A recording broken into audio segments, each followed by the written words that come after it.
The 11th of November 2022. It's dry but quite windy here in rural Ireland. I want to welcome the extra subscribers. I'm now on 854. You're very welcome. And please remember, this is meant to be more of a chat, a talk with a man in rural Ireland, and to relate and interact with all my viewers, and to give some ideas and some of the things that I've discovered and that I discover from my own inquiries. And so far I'm getting a good enough response. I'm always asked to do videos on various things, but I have to prioritize, because you just can't make a video simple. You have to do a little bit of preparation and make sure that your facts are right. I want to deal with the update on the COVID-19 so-called pandemic, and off we go. Don't bother with a pen. If you want to make these notes, again, you can rerun the video. I'll not be taking it down anytime soon. Now, according to the Irish Central Statistics Office, which I believe is accurate in relation to numbers such as deaths, marriages, births, that's all accurate. What people died of may not be accurate. I'm not really going there today. But in 2017, there was 484 deaths. 3,484 deaths. I'll be giving you this again. In 2018, there was 3,116, slightly up. 3,116. So you can see there, it was up a bit in 2018. Now, there was no COVID around at this stage. In 2019, it was 31134, which was less than 2017. But more than 2018. So you're seeing a general ordinary trend there. In 2020, the number of deaths was 31765, and beginning to sound a little like the bingo. So you see there was an increase in 2020. I'm putting the marker on it here. There was an increase. But if you look at 2017, it wasn't all that high. Okay, so I'm just making up in my head. There were really only there was 1,300 more deaths in 2020 than there was in 2017. But if you take the next 2019, the earlier year, there was roughly 600 more deaths. So if you look at it there again, 219 and 220, you'll see that there was an increase in deaths. And that equates to my own experience. I could name 3 people at least. I know 3 personally. I know one from a second step away. And I know another. I know 5 who definitely died of it, including one healthy man of 43 years of age who fought it. And if I really went hard on it, I probably know 6 or 7. The key to the one I know was 43 is important. That man was an agricultural worker. But the other ones were way over 80, like when they died. So anyway, in 2021, the deaths were up to 33,055. 33,055. And in 2022, the first quarter, when you take the first quarter and divide it by multiply it by 4, the deaths are 38,141. Now, this, I hate doing number crunches. So I've just done 2017 there was 30,448 deaths, and in 2018 there was 31,116, and there was no COVID. So you can see there that there's about 750 or 800 increased deaths between these 2 years. See that? So there is an increase there, even though there was no COVID at all around at that stage. In 2019, there was 31,134 deaths, and in 2020, there was 31,765. So you can see there that there was a bit of an increase there.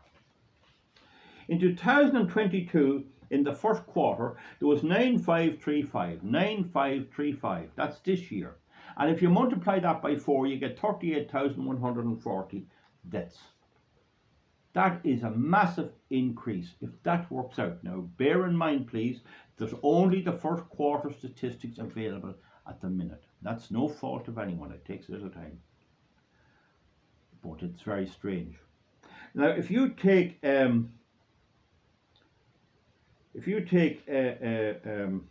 year 2019, there was 8618. There was 8618 in the first quarter in 2019. And in 2022, there was 9535. 9535. So that's a huge increase for the first quarter, and I'll be reporting on that in due course. So if you take those 2 years that I mentioned there, there's 923 deaths more. 923 deaths more in the quarter between the 2 years. That's a lot, but we have to see. What I'm really getting at here is that you can't really use statistics in that way because the population is changing and all that sort of thing. But anyway, I do think there was a few spike. It was a bit of a spike in this. Now, the other thing is, look where it hit, nursing homes.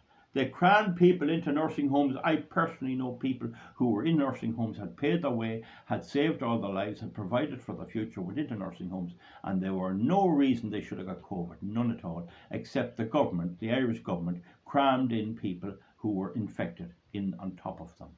I don't know that they make them share the same room, and nothing would surprise me. I can't believe there wasn't a better way of doing that with all the military establishments and buildings and empty buildings. They could get a room to put the dial. Why didn't they get somewhere to put these? Now, the vaccines then were the be-all and end-all, and as you know, I think, folks, I got no vaccine, good, bad, or indifferent. I swear what I'm telling you is correct. I was pressurized and pressurized, pressurized and pressurized. I got no vaccine at all. Now, I know a person who has a heart problem now and is directly related to the vaccine, according to this lady. She'd be about 70 years of age. Another thing that's coming up is infertility. Will that affect it? Now, as you know, I have natural immunity. I got COVID twice. I tested positive twice. I kept it a strict secret. I told nobody. But I did operate due decency and tried to be extra careful during while I had this. I got better of it. It's a dirty enough old dose, but I was going to get it anyway. And several of my family members, several of my acquaintances got it, got the injections, got everything, and they still got it. And I know one very tough man in his 30s, maybe 40, and he now regrets getting the booster. So it seems that the booster was worse than the actual one itself. Now I want to pause for a second. Now, folks, I just paused there for a moment. I got this text on my mobile phone, and I never heard anything from the HSE whatsoever. I passed them by. It says, "Dear patient, you have been in contact with someone who has the COVID-19 variant. Please follow instructions. Booking Connect. IIE.online web." And it gives me a reference there. RF. I'll not give you the full number. I don't think there's any need. What does that mean? Now, I had no contact whatsoever with the HSE. I did book every couple of years to get the bloods checked, which is a good thing, just to check it. Been doing that for years. That was hardly it. I had to cancel an appointment to get the blood because I was busy, and I rescheduled it. And the person who spoke on my behalf because I was away, got the vaccine, but there was no, I don't think there was any contact or any reason to suspect they had the disease. And anyway, it would be a year ago nearly now when they'd have any contact between me and anybody. So I don't know where that comes from, But I want to just do online what I'm going to do with it, right? You press your options, and as you go down, you get delete. And you delete, and you just delete it, and that's it. And it's gone. Treat those two imposters just the same. I want nothing to do with anything to do with stupid left-wing nonsense. Now the oceans are full of masks. They're damaging wildlife out of plastic, baloney, Chinese junk. Now I wore the mask and I was criticised for wearing the mask, but I went along with the basics. I had to do shopping and things like that, and I did a very good song which was well received, and you want to see it there, the scratching song. It was all right to go and play the lotto because they were making money out of that, and that brought people into shops. No problem there, but people were prevented from buying ordinary items such as a pair of trousers. That was the point I made. But this is an ecological disaster, pumping all that damn bloody rotten plastic into the oceans, and it's catching turtles and it's everything. The loops are catching them and everything else. Absolutely horrifying. And the thing about it is, all the left-wing greenies, all the woke crowd, they're all for this. Lock down everyone. Now don't forget, Dublin engineer Pat Swords took a case against the EU for not having the proper documentation to justify him being locked down, and for forcing him to have a mobile phone, and the only way he could make contact for travel, and travel as part of his business, it was through the mobile phone, and he doesn't bother with one. And maybe he's right, but the thing about it is they withdrew. They called off in Ireland the entire lockdowns the day that the thing was going to come before the court. And they didn't want to pay his legal fees, but he forced them to pay it. So there are people like that working behind the scenes, and folks, we don't give these people the proper credit. People will not listen to and don't want to know what individuals are trying to do to fight for their rights. The other thing is the printed money to beat the band. We see the inflation, we see the problem with this. I mean, your money's going down by over 10% a year. So if you have €100 now, you have only 90 next year. Business destruction. They closed most of the pubs and most of the closed all the food outlets except one or two of the smaller ones in Kingscourt. They didn't hit Carrickmacross so bad. They devastated Bailieborough. And so they actually destroyed people's lives and people's income and everything else. And don't forget, this is all left wing. Either I'm right or they're right. The woke, cultural Marxist crowd. And I believe they got well trashed in America. Other people say no, but that's another day's work. The woke, cultural Marxist crowd will have us locked down every time. Every time. They love doing it because it makes them feel powerful. State control. Oh, they love state control. And then this thing about the right to choose. I mean, right. They talk about women right to choose whether they have termination of pregnancies or abortion or not a thing I'm going into here. But what about other people's right to choose not to have a vaccine, not to take something into their bodies? And I met a very tough man one day who said nurses should be forced to take it, but he wouldn't take it. And this type of hypocrisy, you sign up to be a nurse and you should force to take a vaccine. You sign up to be a soldier, a guard, a policeman. You should be forced to take a vaccine. That was his issue. I don't agree. What about my right to choose not to take a vaccine? Now, I have to say that because I am a farmer, they couldn't force me. They couldn't force me. And they'd have to hold me down, and I am quite tough. I would fight. I would fight. I wouldn't try and hurt anyone, but I would resist any idea, any effort to make me take a vaccine. And I believe that's my fundamental right.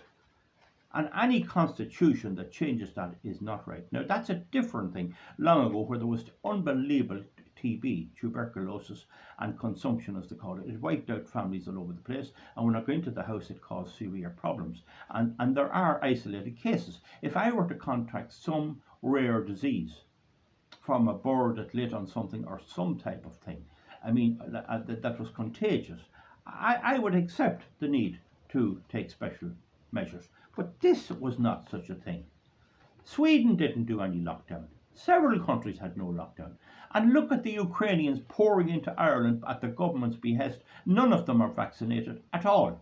None of them are checked for COVID or nothing. Nothing. So how come everything changes all of a sudden? It is to do with identifying this thing that I'm telling you about, this woke thing, this woke cultural Marxist agenda that very, very few people acknowledge. Now, in choosing a career, it's a big point in being a nurse. Why would anyone be a nurse? Look at the United States. The soldiers were sacked.